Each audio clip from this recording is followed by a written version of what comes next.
Olá, Espírito Santo, já estamos no ar com o programa Wesley Sattler, aquele programa gostoso. Eu acho ótimo, sabe por quê? Eu tenho a oportunidade de convidar pessoas que eu admiro, pessoas que têm algo a somar com a nossa comunidade para estarem aqui, nesse estúdio, gravando comigo e levando para vocês todos que nos acompanham aqui no TV Ambiental a experiência. Nada é mais forte do que a experiência, não é verdade? Palavras são lindas, mas a experiência, ela é especial. Eu não estou falando aqui de idade especificamente não, viu? Porque meu convidado é bastante jovem. Eu começo com o Marcelo Rosa. Tudo bem, Marcelo? Tudo bem, Wesley. Que bom tê-lo com a gente. Prazer, satisfação enorme de ser entrevistado pelo Wesley Sattler. Quem diria que eu chegaria a esse posto? Estou me sentindo jurássico agora, hein? Não, eu não digo em relação a isso, né? Mas a saber quem é o Wesley Sattler, o que representa o Wesley Sattler no jornalismo do Espírito Santo. Muito obrigado mesmo. Bom, mas nós estamos aqui para falar do Marcelo. O Marcelo é um jornalista com mais de 30 anos de experiência. Você tem mais experiência que eu em jornalismo. Pois é. Eu tenho 26, hein? Pois é. Você está 4 anos da minha frente. Ou seja...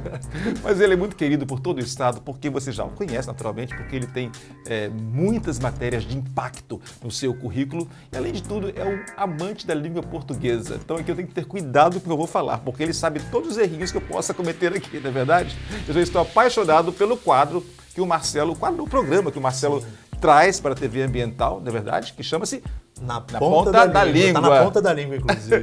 Vamos começar então. O Marcelo está vindo para a TV, já está na TV Ambiental, já assinou com a gente e terá aqui várias participações, entre elas um programa que fala sobre a língua portuguesa e seus pecadilhos também, não? Exatamente. Então vamos lá. Qual é a escorregada maior que a gente pode dar na língua portuguesa recentemente? Eu considero a escorregada maior nos últimos anos, aliás, desse século, né? Desde o início do século, Wesley. Eu vou até tratar disso, inclusive, em breve, na ponta da língua, que é a questão do gerúndio, né? Não dá. Essa onda, né? Essa moda, né? que digamos assim, que nós brasileiros pegamos de falar eu vou estar falando, eu vou estar sendo entrevistado, não é nada bom, né? Ai, meu Deus, eu acho que eu falei isso aqui hoje, tô ferrado. Mas eu vou me policiar, porque de agora em diante, como formador de opinião, eu tenho que ficar esperto com isso, não é verdade? Muita naturalidade, às vezes, permite... Melhor do que eu vou estar sendo entrevistado, eu serei entrevistado. Eu serei entrevistado. Sim, muito melhor. E o tal do tama, né? Tama.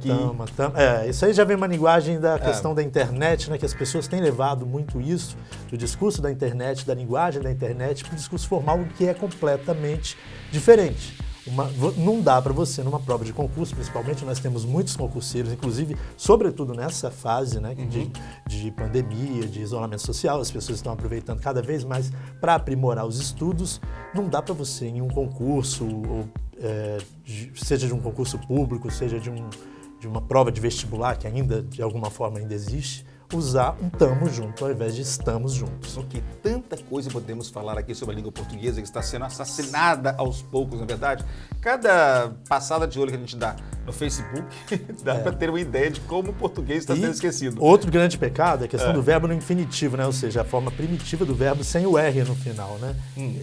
Estar sem o R no final, juntar. As pessoas falam, eu vou juntar. E elas falam, eu vou juntar, né? Que acabam não colocando R no final. Eu vou juntar arroz com feijão e fazer um virado. Exatamente. Ok. E sem o R. Sem o R. Aí esse virado não fica bom, né, Wesley? Fica um revirado. Ok, outra coisa também que está acontecendo com frequência é o estrangeirismo. Sim. Não é verdade? Fake news. Por que não fala notícia falsa? Notícia falsa, exatamente. E existe uma preocupação, inclusive, quando se usa o estrangeirismo, em falar da maneira como no país de origem. E mais do que isso, escrever. Mas aí não há obrigatoriedade, né? A pessoa não tem que saber exatamente, se ela é brasileira, saber escrever fake news. Tanto faz ela escrever F-A-K-E, que é o correto fake, né? Você que o diga, que você que é o mestre na língua inglesa. Pensei que eu soubesse de fake news. Ou ela escreve. Não. Ok, só brincadeira, não podia deixar. Podem acreditar no que o Wesley fala, que o Wesley é verdadeiro. E o fake, de escrever F-E-I-Q-U-E. Aportuguesando fake news, né? Então não existe nenhuma obrigatoriedade para que a pessoa se aproprie dessa forma correta, né? Digamos assim, do estrangeirismo. E você fez letras na Fiz faculdade de... Além de jornalismo? Além de jornalismo. Eu fiz faculdade de Letras na Universidade Federal do Espírito Santo. Já faz algumas décadas. Ok, pula essa parte, esquerda. Aliás, já Como faz. americano ou estrangeirismo. Aliás, eu acabei de falar uma coisa, né? Já faz. Verbo fazer no sentido de tempo, ele não pluraliza, né? Já faz algumas décadas e não fazem algumas décadas, ao contrário do que se costuma dizer. E é isso que você vai ensinar em seu programa? Sim, são dicas rápidas, sucintas, mas extremamente usuais para todos nós, para todos que utilizamos a língua portuguesa. Vale lembrar que tanto faz, né? O médico, o dentista, o advogado, o jornalista, o gari, o vendedor de picolé, o atendente do supermercado, o embalador, todo mundo precisa da língua portuguesa. Daí a importância de todo mundo ficar ligadinho aqui na TV Ambiental. Pois é. Na ponta da língua. Na ponta da língua, adorei. Lembrando também, gente, que a nossa língua é tão bonita. Quando a gente viaja, as pessoas perguntam até que língua, aqueles que não conseguem distinguir, né, exatamente o português, porque muita gente acha que ainda é espanhol, mas quando consegue perceber a diferença, eles falam que língua linda. Pois é o nosso português. Voltando ao estrangeirismo, só para a gente chamar aqui os comerciais, eu quero lembrar do momento atual. Muita gente falando em lockdown, lockdown. Aí eu ouvi uma piada na internet esses dias que dizia o seguinte: se falassem a verdade em português, ninguém saia de casa, tranca a rua, pronto. O pessoal ia lembrar de macumba, de coisa ruim, ia ficar em casa, né? Eu nem entendo essas coisas de trancar a rua, não sei nem se é coisa ruim que eu tô falando aqui, mas enfim, o nome já assusta. Mas né? Certamente venderia mais. Venderia mais do que lockdown, seria né? Bem melhor que o lockdown. Vai explicar pra pessoa de idade que não tem também essa exposição toda. E é o que eu digo, né? As pessoas não têm obrigação de saber o que é, né? Afinal de contas, é um estrangeirismo. Não é? Pelo medo do tranca-rua, eu ficaria em casa. Ok, paradinho para os comerciais, eu volto já conversando com o Marcelo um pouquinho mais sobre a sua vida, sua carreira e o que ele traz para a TV Ambiental, a TV que te reconecta.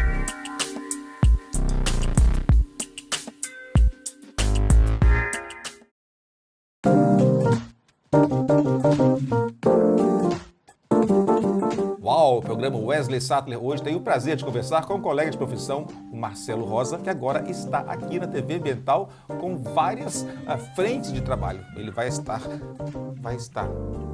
estará, né? Já comecei errando português. Não corta não, quero que isso fique no ar. Ele vai estar, não tem problema. Não tem problema não? O ideal seria... Não, aí você está usando o verbo auxiliar, que é o vai. Eu tô com medo de conversar com ele agora, porque ele sabe todo português melhor você que eu. Você está perdoado. Tá perdoado? Ok, tô perdoado, ok. Com a graça de Deus. Bom, ele apresentará um programa. Ele vai estar, Wesley. Ele vai estar, em televisão fica mais fácil, é melhor, porque ele estará, é muito formal. Né? Televisão é mais tranquilo. Ele vai estar, é o verbo auxiliar, a gente costuma usar isso. Então tá bom, não cortem nada, gente. Deixa o pessoal em casa ver como é que é o negócio, hein? Na Ponta da Língua é o programa que o Marcelo apresenta aqui na TV Ambiental e que fala sobre os erros de português e como melhorá-los ou então como não cometê-los, não é isso? Exatamente. Já falamos isso no bloco anterior, agora vamos falar também sobre a experiência dele em política, que é muito grande. Marcelo tem 30 anos, 31, né? 31 de profissão. Qual é o político mais difícil de entrevistar aí? Aquele que fala demais, fica dando rodeios, ou aquele que está na defensiva? Eu acho que o político mais difícil de entrevistar é exatamente aquele que costuma enrolar mais o eleitor, né? É aquele que mais mente, que mais promete e que não cumpre. E aquele que parte para ataque? Eu já entrevistei, por exemplo, o presidente Bolsonaro. E ele, na primeira pergunta, já foi me atacando. Você está entrevistando a pessoa errada? Eu entrevistei quando ele ainda era candidato. Né? Depois da eleição. Não teve oportunidade ainda, né? Vai lá para a porta do Planalto. Mas, confesso, enfim. Ok. Pula essa parte. Vamos pular, melhor. Me conta uma experiência com política que você teve aqui no Espírito Santo que foi marcante. Enfim, eu acho que a experiência mais marcante, se não dolorosa também ao mesmo tempo, né, foi a morte do Antário Filho, né, no final da década de 1990. Foi um assunto que abalou a todo o Espírito Santo, por que não dizer o Brasil, né, era um grande radialista, deputado que foi morto enquanto trabalhava na emissora em plena virada de ano. Foi algo muito marcante na minha carreira, inclusive há reportagens, inclusive a gente está mostrando aí agora, na TV Ambiental aí mostrando trechinho, a gente pode acompanhar aí, nesse momento aí, trechinhos da minha reportagem que eu fiz na época, na TV Vitória, pela minha primeira passagem pela TV Vitória, que na época era afiliada da extinta TV Manchete aqui, né? Foi quando eu comecei. Foi exatamente. Nós fomos colegas lá, inclusive, nessa época. Aliás, um beijão pra TV Vitória, toda a turma que faz a TV Vitória. É uma casa muito querida por todos nós, jornalistas do Espírito Santo. Exatamente. Foi um assunto que... uma cobertura mas eu que lembro realmente que você levou um chute também uma vez. Sim, eu levei um chute em outra emissora, né? Isso anos à frente. Eu estava em outra emissora, na TV Capixaba, afiliada da Band aqui no Espírito Santo. E eu fui fazer a cobertura juntamente com os colegas, era uma entrevista coletiva, da transferência de um grande, melhor nem citar o nome, né? Um grande traficante de drogas do Espírito Santo que seria transferido do presídio, da carceragem da Polícia Federal aqui do estado, em São Torquato, para um presídio do Paraná, salvo engano, da Papudinha. E a acusação que pesava contra ele, Wesley, era de que ele teria ordenado a morte de uma mulher, estando no presídio. Eu fui fazer essa pergunta, eu perguntei, fulano, por que você mandou matar a mulher? Todo mundo olhou pra mim e ele também, só que ele não só olhou, né? Ele foi, pegou a perna e acertou.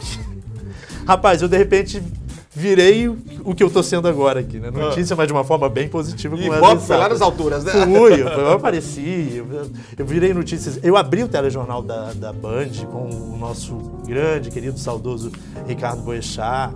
Fui capa de jornais, enfim, dos jornais locais aqui. Foi uma coisa muito... E o curioso, Wesley... Não deu vontade de revidar, não?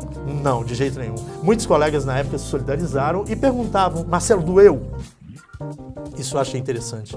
Falei, a questão física, né, não doeu tanto. O que doeu, na verdade, Wesley, foi saber que fui agredido enquanto trabalhava. Aliás, a violência contra jornalistas, a gente sabe muito bem. Aliás, é a pauta do dia. É a pauta do dia. A violência...